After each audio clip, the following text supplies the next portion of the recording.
This is the original Full Star vegetable chopper. I bought this chopper because I'm an avid canner and an avid home cook, and I chop a lot, and I was looking for something to help save me time.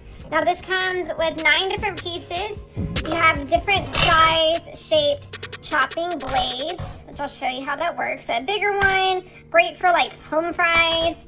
A smaller one, probably the one I use the most to dice things. And then you also have the ability to do like ribbons if you're wanting to make ribbon fries, and also a spiralizer. A few other just gadgets to help you get the pieces out, to clean it, and also to push it through. The actual device itself is really easy to use. And honestly, I put this fork beside it to show you kind of the size, and it is tall, so it does take up some space in your cabinet, but to me, it's been worth it. I've had this for about 1.5 years now, and have used it many times while I'm canning, especially chopping a lot at once.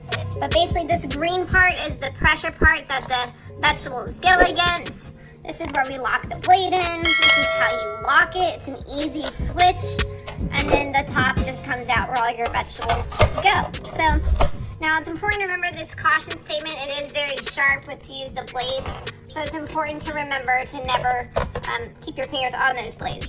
But you just slip it in like that. You lock it into place. I pre-cut an onion.